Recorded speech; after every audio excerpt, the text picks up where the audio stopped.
हाय friends, Heranba industries limited agro chemical sector की newly listed company. क्या ये कंपनी हमें आने वाले टाइम पे मल्टीबैगर रिटर्न दे सकती है? क्या इस कंपनी में इन्वेस्टमेंट करना सही रहेगा? अगर हाँ, तो क्या हम लोग इस कंपनी को लॉन्ग टर्म के लिए कंसिडर कर सकते हैं? किस टाइप के रिटर्न्स ये कंपनी दे सकती है? किस लेवल पे लेना चाहिए? ऐसे बहुत सारे क्वेश्चंस के जवाब हम लोग इस वीडियो के थ्रू ढूंढेंगे। आइए वीडियो की शुरुआत करते हैं कंपनी के प्रोफाइल से। कंपनी की जो इस्टेब्लिशमेंट हुई थी वो 1994 में हुई थी और एक कंपनी बेसिकली 3 से 4 प्रोडक्ट पोर्टफोलियो में काम करती है। सबसे पहला इनका काम है इंसेक्टिसाइड्स। ओके, जो इंसेक्ट वगैरह होते हैं प्लांट्स के ऊपर, उसको किल करने के लिए अलग अलग टाइप के इन्होंने प्रोडक्ट्स बनाए हुए हैं। ओके, सेकंड है फंगिसाइड। फंगिसाइड क्या होता है? जो लीफ वगैरह रहते हैं ना प्लांट का, वहाँ पे आप कभी देखेंगे एक फंगस टाइप का ये लगा रहेगा और पत्ते वगैरह पीले पड़ जाते हैं, प्लांट की ग्रोथ होने नहीं देता है। काफ़ी पूरा का पूरा मतलब एरिया ही जो है जहाँ पे हमारा फार्म्स में जो भी क्रॉप्स रहेंगे उसको ख़राब कर देते हैं, तो वो फंगिसाइड की इसमें आते हैं। हर्बिसाइड की जो प्रोडक्ट है, यानी जो जैसे सोयाबीन का अगर क्रॉप कोई ले रहा है तो उसके बीच में जो ये निकलता है अनवांटेड ग्रास, ओके, तो उसको किल करने के लिए जो प्रोडक्ट्स बनते हैं उसको हम लोग हर्बिसाइड बोलते हैं।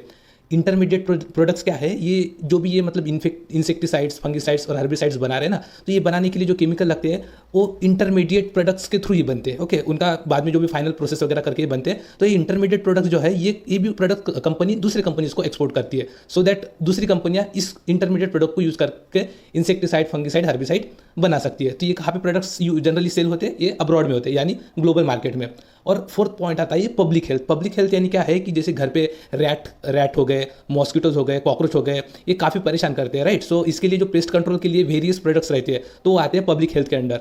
ओके, और गवर्नमेंट भी कभी कभी जैसे अगर कोई बीमारी वगैरह फैल गई तो उसके लिए जनरली जो भी ये होता है जो मतलब केमिकल वगैरह डाल के मॉस्किटोज वगैरह को किल किया जाता है, या फिर जो भी मतलब जहाँ से भी ये कॉमन टाइप के जो भी डिसीज होते हैं तो उसको भी प्रिवेंट करने के लिए गवर्नमेंट ये प्रोडक्ट यूज़ करती है और इसके थ्रू वो पब्लिक हेल्थ के लिए ये बेनिफिट देती है। ओके, सो ये basically insecticide, fungicide, herbicide, intermediate और पब्लिक हेल्थ, ऐसे 4 डोमेन है इनका वाला प्रोडक्ट्स के बारे में।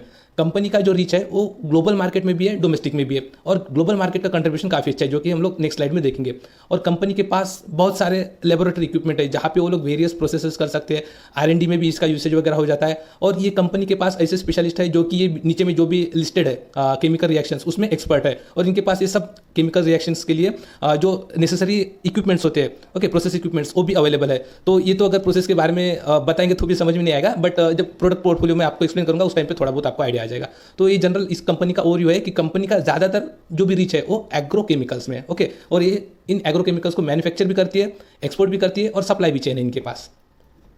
अगर हम लोग प्रोडक्ट्स की बात करें तो इनके जो फेमस ब्रांड्स है, राइट, इंसेक्टिसाइड के अंदर मतलब इंसेक्ट किल करने के लिए एसिफेट, अल्फा, साइपरमेथ्रिन, ये आप वेरियस प्रोडक्ट पढ़ सकते हैं। ओके, ये आपको छोटी छोटी बॉटल्स जो रहती है ना वो फॉर्मुलेशंस उनका वाला, तो वो एक्चुअली आपको यहाँ पे इंसेक्टिसाइड्स में मिलेगा। हर्बिसाइड में वही जो आपको मैंने बोला था कि जो ग्रास वगैरह होता है, जो मतलब हमें फल चाहिए, पौधे चाहिए, उसके अलावा जो दूसरे किल करने के लिए होता है वो हर्बिसाइड में आएंगे। फंगिसाइड में इनके पास 2 प्रोडक्ट्स है। इंटरमीडिएट्स, ओके, सो ये वाले इंटरमीडिएट प्रोडक्ट है जो कि अदर कंपनीज को एक्सपोर्ट किए जाते हैं, और इसी कुछ प्रोडक्ट की से ये वाले इंसेक्टिसाइड, हर्बिसाइड और फंगिसाइड भी बनते हैं। R&D फैसिलिटी ये एक नेसेसरी आर्म है किसी भी कंपनी का। ओके, डे बाय डे इनको अपने प्रोडक्ट्स वगैरह इंप्रूव करते रहना होता है, नए नए कंपनी के बारे में रिसर्च करनी होती है, नए नए प्रोडक्ट्स लॉन्च करने होते हैं, तो इनके पास ऑलरेडी उस टाइप की फैसिलिटी अवेलेबल है और ये उस टाइप के प्रोडक्ट्स वगैरह बनाते हैं। और इसके लिए जो भी इक्विपमेंट चाहिए होते हैं उनको, लैब इक्विपमेंट्स जैसे बीड मिल हो गया, एयरजेट मिल, एक्सट्रूडर, ये बेड ड्रायर और ऐसे बहुत सारे जो भी लैब इक्विपमेंट्स है ये इनके पास ऑलरेडी अवेलेबल है, यानी ये कंपनी R&D में भी काफ़ी फोकस कर रही है।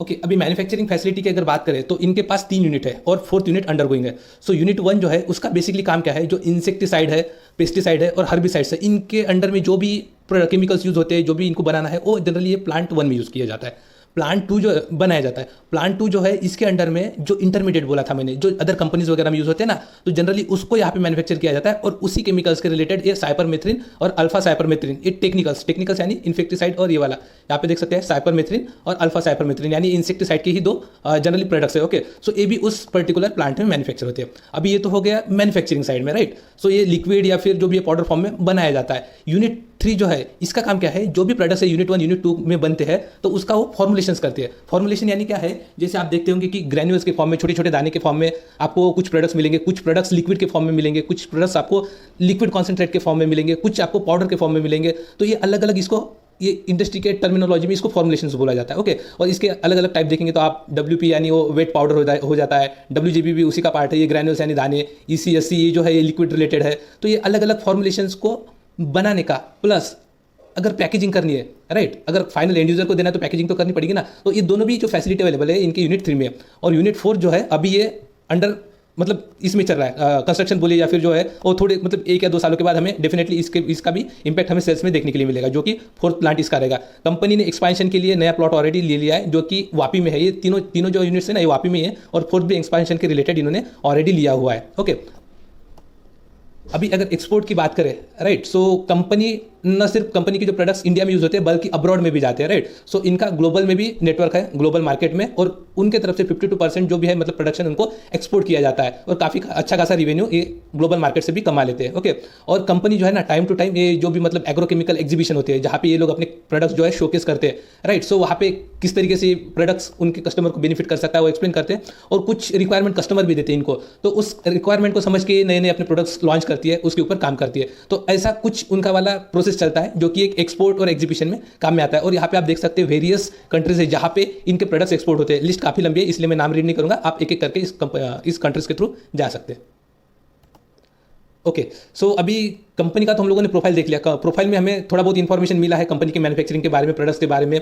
ओके, सो अभी कंपनी के फंडामेंटल्स कैसे हम लोग उसको स्टडी करेंगे। तो कंपनी का मार्केट कैपिटलाइजेशन अभी 2834 करोड़ है, यानी ये कंपनी अभी भी स्मॉल कैप में ही बिलोंग करती है। ओके, स्टॉक का पी है 29 का, इंडस्ट्री का पी है 25, यानी ये फेयर वैल्यूएशन पे अभी इस कंडीशन में अवेलेबल है। ओके, कंपनी का आरओई और आरओसी देखिए बहुत बढ़िया है, जो कि निकल के आता है 35.6% एंड आरओसी 42.9। कंपनी का फेस वैल्यू 10 का है, जो कि आने वाले सालों में अगर आप लॉन्ग टर्म के लिए अगर इन्वेस्ट करते हैं तो डेफिनेटली ये स्प्लिट का बेनिफिट आपको देने ही वाला है।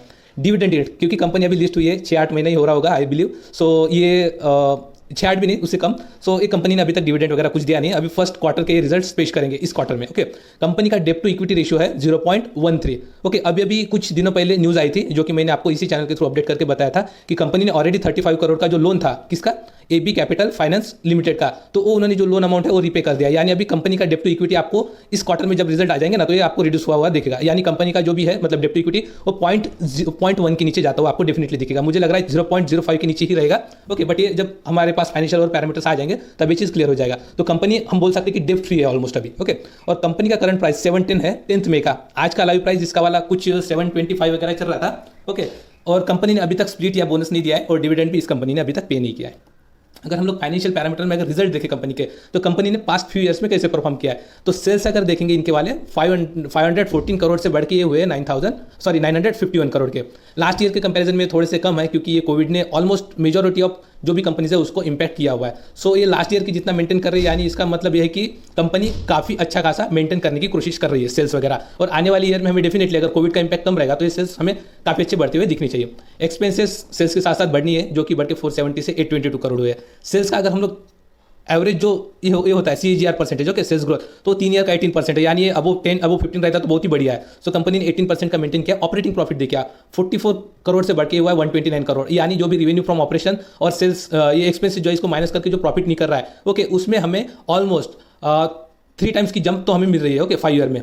और ये थोड़ा अच्छा होता अगर कोरोना हिट नहीं करता तो, ओके। और अगर हम लोग नेट प्रॉफिट की बात करें, राइट, जो कि टैक्स वगैरह देने के बाद आता है, तो 17 करोड़ से बढ़ के हुआ है 98 करोड़, यानी ये भी जंप काफ़ी अच्छी है। और इसका अगर हम लोग कंपाउंडेड प्रॉफिट ग्रोथ देखें 3 ईयर्स का, तो ये 69%, यानी ये मार्जिन काफ़ी अच्छा यूज़ कर रहे हैं। और इनके पास बहुत स्कोप है। आप देखिए इनका वाला ऑपरेटिंग प्रॉफिट मार्जिन जो है वो 9%, 8%, 12%, 13%, 14%, अगर इफेक्टिवली यूज़ करते हैं कंपनी तो ये 20% के ऊपर इजीली जा सकता है, राइट। सो ये आने वाले टाइम पे हम लोग एक्सपेक्ट कर सकते हैं कि ये 20% में अगर जाएगा तो नेट प्रॉफिट अच्छा खासा हमें इंप्रूव होता हुआ दिखेगा। ओके, अगर स्टॉक प्राइस CAGR की बात करें तो यहाँ पे कुछ भी मेंशन नहीं किया है, और जब से कंपनी लिस्ट हुई है तब से इस कंपनी ने 30% के आसपास के करेक्शंस दिखाए हैं। ओके, जो लिस्टेड प्राइस था इस कंपनी का वहां से ऑलमोस्ट 25 से 30% करेक्ट हुआ है, यानी अभी अच्छे खासे बाइंग लेवल पे अवेलेबल है अगर लेना है तो फ्यूचर के अकॉर्डिंगली। हम लोग और भी थोड़ा पैरामीटर देखेंगे, उसके बाद ही हम लोग इसको डिसाइड करेंगे। कंपनी का आप रिटर्न ऑन इक्विटी देखिए 3 ईयर्स का 36% है, यानी ये जो भी इनके पास कैपिटल है उसका काफी अच्छे से यूज कर रहे हैं और ये काफी अच्छा खासा अर्निंग जनरेट कर रहे हैं। अगर प्राइस चार्ट की अगर हम लोग एनालिसिस करें तो ये कंपनी जो मतलब यहाँ पे 820 के आसपास जो लिस्ट हुई थी वहां से करेक्ट होकर ये कंपनी ने ऑलमोस्ट 620 के आसपास के लेवल दिखाए थे। यहाँ पे अगर परचेस किया होता तो अच्छी बात थी, वहाँ पे नहीं भी कर पाए तो 660 या 700 के रेंज में भी हम लोग अगर परचेस करते तो भी अच्छी खासी डील हो जाती। फिर भी अभी ज़्यादा ऐसे टाइम नहीं हुआ है क्योंकि ये शेयर अभी 720 के आसपास ही है, तो हम लोग इसको अभी कुछ क्वांटिटी में परचेस कर सकते हैं। जब कंपनी के रिजल्ट्स आएंगे, रिजल्ट्स के ऊपर डिपेंड रहेगा कि कंपनी कैसे रिस्पॉन्स करती है। अगर इसका सपोर्ट अगर हम लोग देखें अच्छा खासा वाला सपोर्ट तो 630 पे, दूसरा वाला आएगा 650 के आसपास, 650 630 के 650 के आसपास। ओके, रेजिस्टेंस देखें तो कंपनी का अभी ये 850 900 के आसपास बोल सकते हैं। क्यों? क्योंकि ये इसने जहाँ पे लिस्ट किया था वही इसको तोड़ना इंपॉर्टेंट है, उसके ऊपर तो हमें अच्छा खासा रैली देखने के लिए मिलेगा। अगर कंपनी अच्छा खासा रेवेन्यू अगर पोस्ट करती है क्वार्टरली रिजल्ट, तो उस कंडीशन में डेफिनेटली ये लेवल टूटता हुआ दिखना चाहिए। और इसको रिकमेंडेशन जो है बाय ऑन डिप्स वाला, ये आप करंट मार्केट प्राइस पे भी कुछ क्वांटिटीज आप ले सकते हैं, कुछ बोल रहा हूँ मैं, ज़्यादा नहीं लेना है। Okay, depending on the future, मतलब किस टाइप के रिटर्न देते हैं उसके अपॉन हम लोग ज़्यादा इन्वेस्ट कर सकते हैं, लेकिन अभी के लिए कुछ क्वांटिटी लेना ठीक रहेगा। ओके, और इसके टारगेट जो है आने वाले सालों में हमें 950 और 3 इयर्स में 1600 और 5 इयर्स में 2400 के टारगेट मिल सकते हैं। ओके, कंपनी अगर ऐसे ही परफॉर्म करती रही तो इतना जो पैरामीटर्स देखा उससे तो थोड़ा बहुत मतलब ये कॉन्फिडेंस आया है कि हाँ कंपनी दे सकती है इस टाइप के रिटर्न्स। ओके, अगर हम लोग शेयर होल्डिंग की बात करें तो मेजॉरिटी ऑफ स्टेक जो है वो प्रमोटर के पास है, विच इज 74.15। ये हमें एक कॉन्फिडेंस देता है क्योंकि प्रमोटर को भी अपनी कंपनी के ऊपर भरोसा है और हम लोग भी भरोसा कर सकते हैं। अगर आने वाले 1-2 सालों में 3 सालों में अगर प्रमोटर की होल्डिंग डिक्रीज हो जाती है तो डेफिनेटली हम लोग इस कंपनी से एग्जिट होने के बारे में सोच सकते हैं, अगर कंपनी के रिजल्ट अच्छे नहीं रहे, प्रमोटर होल्डिंग अगर डिक्रीज हो रही है। लेकिन अभी के लिए ये कंपनी प्रॉमिसिंग लग रही है। ओके, एफआई का जो स्टेक है वो 3.85 है, डीआई का 4.8% है और रिटेल इन्वेस्टर का 17.19 आता है। अगर हम लोग फ्यूचर ग्रोथ की बात करें तो अभी बेसिकली ज़्यादा पैरामीटर्स तो हमारे पास अवेलेबल नहीं है, तो इसका फ्यूचर ग्रोथ क्या रह सकता है वो मैं अभी कुछ कंक्लूड नहीं कर पाऊंगा। लेकिन कंपनी स्मॉल कैप में है, आने वाले टाइम पे मिड कैप लार्ज कैप में भी एंटर हो सकती है। अगर ऐसी परफॉर्मेंस दिखाया तो कंपनी ने 2-3 सालों में ही अच्छा खासा वेल्थ भी जनरेट हो सकता है। तो ये तो मेरी एनालिसिस थी। अगर आपको ये एनालिसिस अच्छी लगी है तो आप इस वीडियो को लाइक करिए, चैनल को सब्सक्राइब करिए। और हाँ, अगर ये आपको कंपनी प्रॉमिसिंग लग रही है तो आप थोड़ा बहुत क्वांटिटी आप इस लेवल पे उठाने के लिए सोच सकते हैं। ये कंपनी लॉन्ग टर्म के लिए भी अच्छी हो सकती है, इसलिए अभी थोड़ा सा अगर हम लोग क्वांटिटी ले लेते हैं तो लॉन्ग टर्म के हिसाब से अच्छा खासा हमें रिटर्न्स दे सकता है। आने वाले टाइम पे भी हम लोग इसको और एक्युमुलेट कर सकते हैं।